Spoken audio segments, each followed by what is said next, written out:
channel. Alam kong inaabangan na ng ating Fan Barkada viewers ang ating Fantastic for this day na siguradong mapapatayo ang inyong mga balahibo sa kanyang galing sa paghula ng hinaharap. Aking kapalaran at ang aking hinaharap na pagsubok ay kanyang makikita. Kaya kilalanin na natin siya at panoorin natin ito. Ibukas ang isipan, linawan ang pandinig, dahil siguradong kanyang hatid na hiwaga, kayo ay mamamangha. Ang professional psychic at fortune teller na si Tito Boy. At welcome po sa ating programa, Tito Boy. Hello po, Tito Boy. Ganito pa din talaga yung vibes. Hello, sir. Magandang Nice to umaga meet you po. po. Pleased to meet you and have a seat po. Welcome po sa aming, hindi ko na po alam kung studio pa po ba ito. Pero Tito Boy, bago po ang lahat, bumati naman po kayo sa ating mga viewers mula Luzon, Visayas at Mindanao or nasan man po sila around the world. Isang mapagpala at mahiwagang araw po. Ito po, pag-uusapan natin ang bawat hiwaga sa araw na ito. Wow. Hiwaga. Grabe naman yon, Tito Boy. Pero ito po, Tito Boy, no? Paano po ba kayo nagsimula or paano po ninyo na-discover yung inyong expert pagdating sa pagiging isang psychic o fortune teller? Kung pag-uusapan natin, almost mahaba talaga. Gawin na lang natin maigsi. Nag-second life ako noong 2021. Then, may dumating na liwanag, ang sabi sa akin, anak, hindi kita pababayaan. Kasi yung liwanag na yon, itinaas ko na yung dalawang kamay ko. At the same time, sabi ko, Lord, kayo na po ang bahala sa kaluluwa ko. And then yung liwanag na yon, na bumagsak sa akin, and then ang sabi ng boses, anak, hindi kita pababayaan until such time, binuksan ko na yung spirituality ko. Kasi bata pa ako, nakakakita na talaga ako. Talagang inignore ko lang siya kasi sabi ko, ayoko ng ganito, ayoko ng mga bagay na nakikita ko kasi bilang bata o bilang lumalaki, nagkakaroon ka ng confused kung paano mo ito gagampanan. Okay. Until such time na dumating na yung kailangan ko na magmisyon. Nung dumating yung ano na yon, yung liwanag na yon, nung sinabi niya na anak, hindi kita pababayaan, hindi ko pa ginampanan yun. After 1 year pa, until such time, binigyan ako ng daan para makapaglingkod, hindi ginamit, binigyan ako ng pintuan sa Holy Mount Banahaw.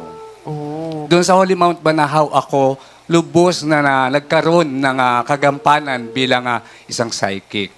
Tinanggap ako ng kapatiran kay Kristong Buhay sa pamumuno ni Brad Joel Apilenya na yun ang naging daan para tanggapin ko na ang spiritual gift na ito. Ito po bang kakayahan na ito, Tito Boy, no? Ito po ba ay parang calling sa tingin niyo po? The year 2025 is a calling na talaga kasi marami ngayon ang binubuksan, marami ngayon ang kailangan tawagin upang ang mundo natin ay sagipin sa pamamagitan ng paglaganap ng mga dark forces. Dark forces. Pero when you say dark forces, no, paano po ito, Tito Boy, kapag may nakikita kayong mga negative na nakikita sa hinaharap? Usually kasi pagdating sa expert ko sa ganito, tatlo yung binabasihan ko eh. Meron akong numerology, meron akong astrology natal, at meron akong tarot card. Ang numerology at ang tarot card, numerology at ang astrology magkapatid. Pinsan nila si tarot. Sila ang nagbibigay ng signal or sila ang nagbibigay ng sign kung ikaw ay kailangang gumanap na, kung ikaw ay ano ang gampanin mo bilang tao na dinala dito upang magkaroon ng liwanag ang kapwa mo. Pero nung una, sir, no, nabanggit po ninyo na parang hinihindian nyo pa. 'Di ba? Pero naging mahirap po ba na parang wholeheartedly natanggapin mo itong gampanin na ito? Talagang nung una ayoko nito kasi every time na nakakakita ako ng soul, ng element, ang sabi ko sa sarili ko, bakit nandyan kayo? Confused ako dahil bakit ko sila nakakausap, bakit ko sila nakakaharap? Yung pala may mga bagay din sila na kailangan natin na tulungan sila para makaka-crossover or wag gambalain ang isang lugar. Ito po bang pagiging psychic ay namamana sa kanununuan or sa magulang? I think nasa bloodline ko na kasi hindi ko naman alam ang buong istorya ko kasi I was adopted in 46 years. Then I'm after sorry to hear that. nung 2015, nung mamatay nag-adapt sa akin, pinakita sa akin through nang nag-adapt sa akin na namatay kung paano ko makita yung totoong pamilya ko. Then nagkataon na nakita ko sila ng 2016, saktong mahal na araw din, Huwebes Santo and Biyernes Santo. And then, nung ipinakita na sa akin, na-realize ko na ito na talaga yung mundo ko. And then, ayoko pa rin gampanan hanggang dun dumating yung second life. Ngayon, fully na ako, spiritual missionary na talaga. Missionary na. Pero yung unang beses na nakita nyo, sir, yung mga signos, no, or mga sinyales, natakot po ba kayo? Nung una, nung bata-bata pa ako, natatakot ako kasi kung ano yung namatay, yun na makikita mo eh. Kung anong accident pinangyarihan ng kaluluwa, yun na makikita mo eh. Hanggang sa, yun nga yung inayaw ko kasi sabi ko, tingin ko sa sarili ko, nababaliw eh. Karamihan ng may awakening talaga, ang tingin ng ibang nababaliw. At yun yung mga common misconception ng mga Yes, tao. oo. Until such time na pinag-aralan ko rin through material, nag-enroll din ako sa mga spiritual studies until binigay sa akin na ito ang gift mo. Pero hindi ko pa rin siya tinanggap dahil sabi ko, hindi ka yayaman dito eh. Oo. Until, eto, nung nag-second life na ako, yung natitirang buhay ko, eto na yung paglilingkod. So ito sir, nabanggit ninyo na isa po kayong na-adapt at natanggap ito ng inyong kapalaran bilang isang fortune teller, sir, no?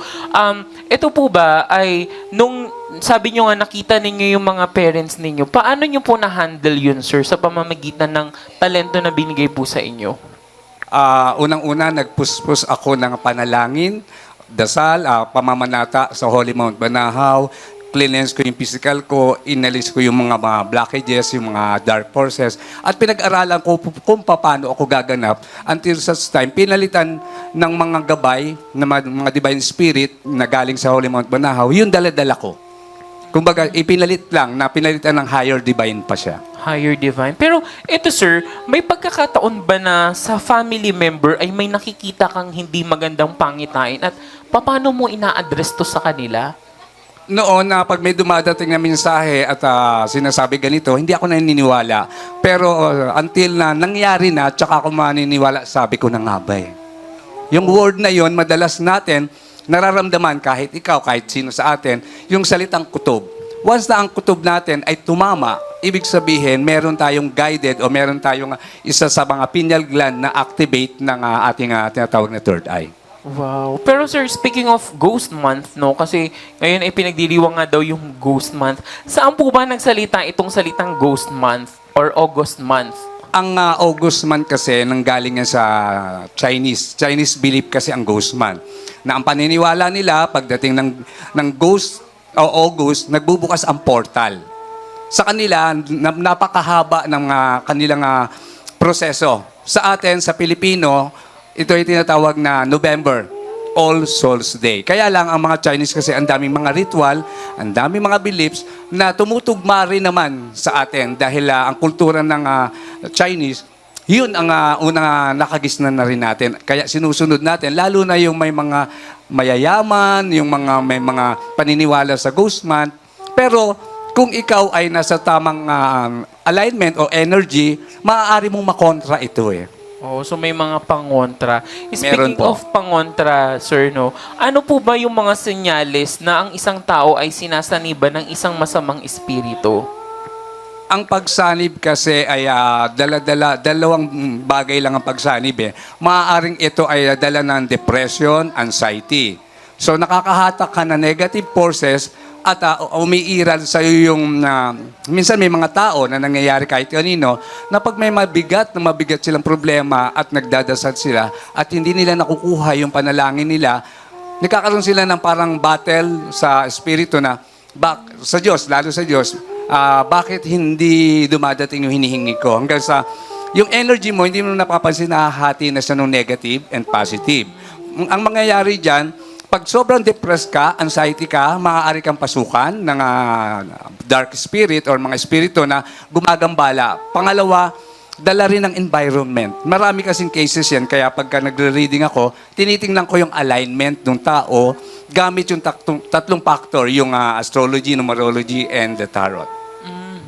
Pero ito po, ano naman yung mga palatandaan na ang isang lugar ay pinamamahayan ng isang elemento or kaluluwa?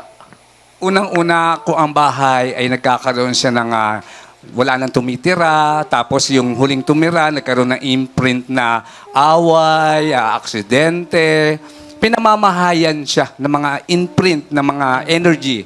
Tapos, ang nangyayari, yung lilipat at hindi siya nakiki-cleanse or hindi siya nalilinaw o napapaalis yung mga espiritu, nagkakaroon talaga ng halo. So, nakakaramdam sila kasi ang isang kaluluwa, lalo pag ghost month, bukas ang portal, naglalabasan lahat, kaya ang ginagawa ng mga Chinese, nag-aalay sila. Kaya may tinatawag tayong hungry month din. Ghost month din. Hungry month? Anong Oo. month naman yun? Yun, yung August din, na August sabay no, pa na din. unang linggo, nag-aalay sila ng pagkain, yung mga Chinese. Inaalay nila yan lahat. Pagdating ng patapos na, kaya may mga tinatawag silang hanggang September, yan eh. Yung ghost month na yan.